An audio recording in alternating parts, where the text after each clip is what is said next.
The road twisted into the mountains like a serpent. It was nearly 10 p.m., and the high beams from Matt Carter's car barely pierced the thick mist rolling off the trees. His GPS blinked red, signal lost hours ago. He clenched the wheel with one hand and tapped his phone with the other, hoping for even a single bar of service. Nothing. Great, he muttered. Matt, a 32-year-old freelance travel blogger, had heard of the silent motel through a Reddit thread buried under conspiracy theories and ghost stories. The location wasn't listed on Google Maps, but he'd found a rough address from a scanned newspaper clipping dating back to 1973. This place should have been demolished years ago, the Reddit user had commented. But it's still there. People go in and don't come out. If you're reading this, don't go. So naturally, Matt packed his gear and drove 7 hours to investigate. Paranormal stories always made for great content, and better ad revenue. A flicker of neon appeared through the fog ahead. He leaned forward, squinting. The silent motel, in faded red letters, the sign buzzed and blinked like it was half alive. The motel itself looked like a remnant of 1950s Americana, peeling paint, broken windows, and a flickering porch light swinging in the breeze. There were exactly 10 rooms, numbered 201 through 210. Number 217 in sight. Matt parked in front of the office. The building was eerily quiet. He stepped out and immediately felt it, a pressure in the air, like the atmosphere had thickened around him. He opened the creaking door to the office. Inside, an old-fashioned bell sat on the counter. Dust danced in the moonlight coming through a cracked window.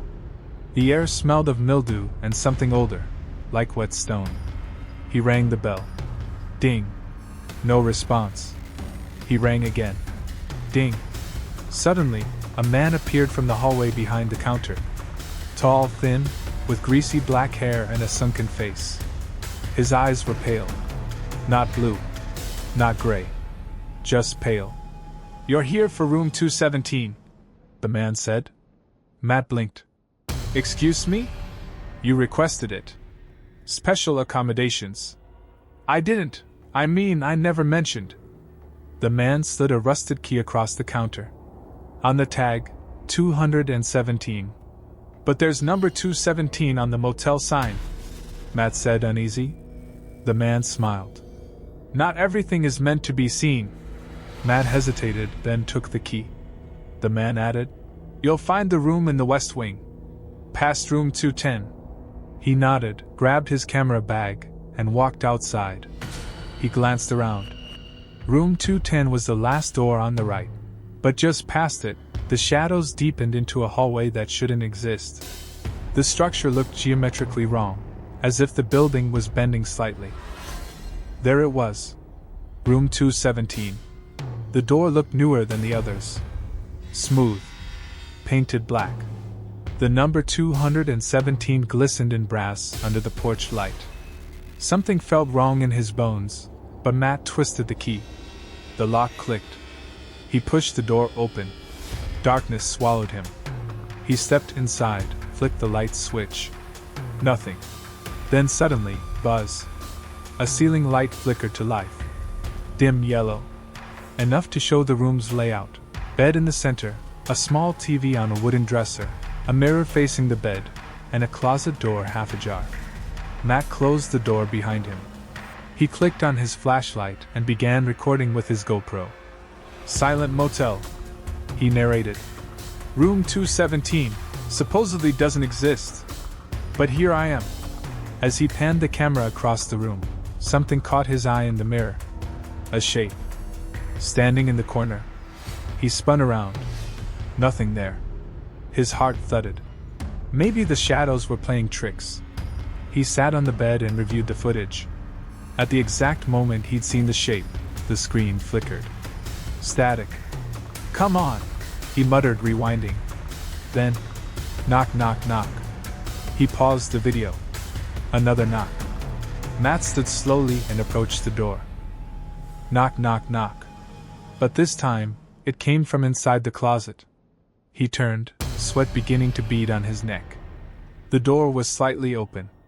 He reached forward and yanked it open. Nothing. Just an empty closet with an old wire hanger swaying slightly. His pulse slowed. Then he saw it. An object wrapped in cloth, tucked in the far back corner of the closet.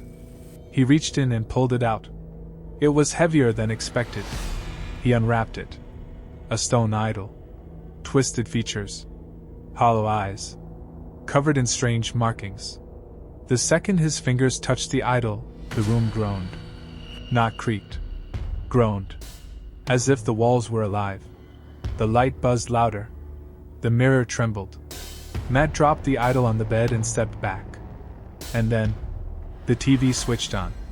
Static. Then a distorted face filled the screen. It whispered something. Matt leaned in, squinting. Then the screen flashed a message. Don't stay past midnight. He glanced at his phone. 11:42 p.m. Matt jumped to his feet, grabbed his bag, and reached for the door. Locked. He twisted the knob. Yanked. The door wouldn't open. He checked the windows. Bolted shut. Suddenly, the closet door creaked again. He spun around. It was closed. He was sure he'd left it open. He stepped forward cautiously. Opened it again. Nothing. This time, the idol was gone. The bed was empty. What the hell? He checked the time again. 11:42 p.m. Still? He sat on the bed, sweating now. Breathing harder. He tried to calm himself. Ding ding ding. The sound of a bell. He looked toward the window. The motel office bell? Then his phone buzzed. New video file. He hadn't recorded anything. He opened the file. It showed him, sitting on the bed. Right now. As if someone were filming him from the closet. And in the background, the idol sat on the dresser. He turned his head. There it was. Back again. Matt's breathing grew shallow. To his camera, he whispered, "If you're watching this, something is seriously wrong. I don't know what this place is, or why it keeps resetting, but something here isn't human." He leaned in, desperate. "I document places like this for a living, but this one's different. Real. If I disappear, subscribe to this channel, share the video. Make sure someone knows." Suddenly, the mirror cracked slightly, like a spiderweb forming from the inside. Matt turned the camera toward it. "Because if this place resets again, I'm not sure I'll remember anything." He blinked. And he was standing outside room 217. Bag in hand. Key in his palm. Like he'd just arrived. He looked around. Everything was as it had been. He rushed inside. Same room. Same layout. Closet door, open again. He turned to the mirror. This time, there was writing. Etched in the glass. "Only blood breaks the loop." Matt stumbled back. He remembered none of this from before. But something was growing in his memory, like a dream half remembered. He heard whispering. Then the TV flicked on again. A new message. "The cult watches from below." His skin crawled. He looked under the bed. Etched into the floorboards were dozens of tiny runes, satanic symbols. In the center, a single phrase in English. 217 was never a room. It was a door. The air grew colder as Daniel descended the creaking staircase that led into the pitch-black cellar of the Willow Creek Mansion. Behind him, Eliza clutched her flashlight like a lifeline, the narrow beam trembling slightly with her grip. "I don't like this," she whispered. Daniel didn't respond. His eyes were locked onto the wooden steps below, each one groaning as though bearing the weight of centuries, not just their bodies. The walls were damp, breathing with decay. Muffled whispers echoed in intervals, low, guttural, impossible to place. When Eliza turned the flashlight toward the far wall, they both froze. A symbol, etched in ash, marked the stone surface, a crooked triangle circled by ancient runes, bleeding into the wall as though alive. It was the same symbol they had found in the old diary buried beneath the floorboards upstairs. The cursed object, the mirror shard, was still wrapped in Eliza's backpack, pulsing faintly with a heat that hadn't cooled since they found it. "I think this is a summoning symbol," Eliza said, her voice a cracked whisper. It matches the drawings in the diary. The cult called it the Eye of the Gate. Before Daniel could speak, a deep crack tore through the silence. The stone wall slowly shifted, opening inward like a mechanical vault. A rush of moldy, death-scented air flooded out, carrying with it something worse, a scream. Distant but unmistakably human. Eliza stepped back. Someone's in there. Or something, Daniel replied. They stared at the black tunnel revealed behind the moving stone. Carved into the rock walls were claw marks, long and ragged, trailing deep into the earth. Daniel turned toward her. We have to know what happened here. If the cult's still alive. Or undead. He nodded grimly. Then we finish what your father started. The tunnel led to a cavern filled with melted candles, bones arranged in intricate circles, and dozens of torn parchment pieces detailing rituals that promised eternal awakening through the time gate. Eliza knelt beside one of the circles. In its center, burned into the stone, was a mirror frame, empty. The mirror shard in her bag began to hum. I think this is its place, she whispered. This is where the mirror was broken, where it began. Daniel moved closer to a parchment nailed to the cavern wall. Listen to this. The soul must not break the loop until the eye closes. Time will devour the trespassers, as it always has. Suddenly, the air grew heavy. The flame of a single candle flickered, then died. The rest followed in a chain, plunging them into suffocating darkness. Then came the laughter. High-pitched, mocking, and close. Eliza gasped. They're here.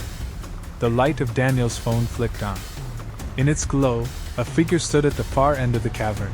A woman in a tattered white dress, face hidden behind long black hair, arms hanging limp at her sides. Who are you? Daniel shouted.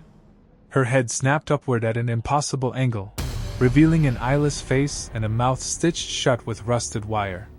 She pointed. Behind them. They turned just in time to see the mirror shard levitate from Eliza's bag and embed itself in the wall socket where the full mirror once stood. The runes flared red. The ground shook. And then, time reversed. Daniel woke up gasping in his car. Eliza beside him, eyes wide in terror. The village of Willow Creek stood exactly as it did when they first arrived. The gas station sign that had fallen was upright again. The church bell, which had rung during their first exploration, now rang again, on cue. Eliza screamed. We're back! It reset! We were just there, in the tunnel. Time loop, Daniel muttered, his face pale.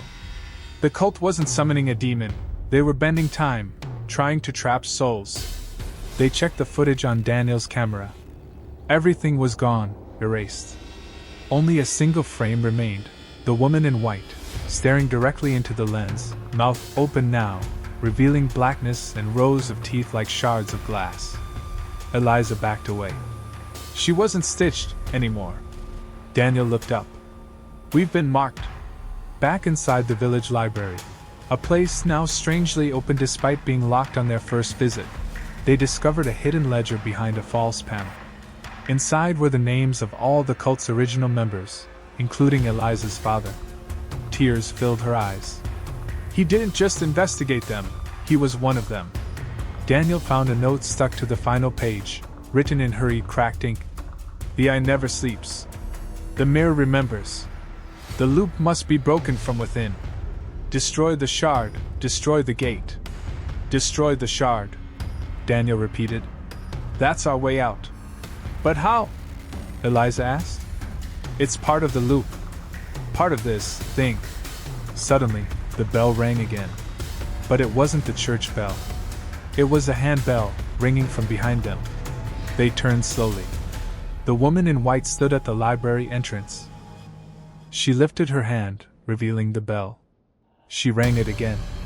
And this time, time stopped. Everything froze, dust midair, lights frozen mid-flicker, pages stopped mid-turn. Daniel could only move his eyes. The woman stepped forward and whispered into his ear. You are the final piece. Daniel's breath hitched. The final piece? What does that mean? Why me? the voice echoed again. The gate needs a soul to close, and yours fits perfectly. If you're still with us, you've crossed into the heart of Willow Creek, where time itself has turned to prey on its trespassers. There's only one way to make it out of this cursed story, but you'll have to stay with us to the end to find out. Subscribe now to uncover the horrifying truth that binds the village, the cult, and the mirror.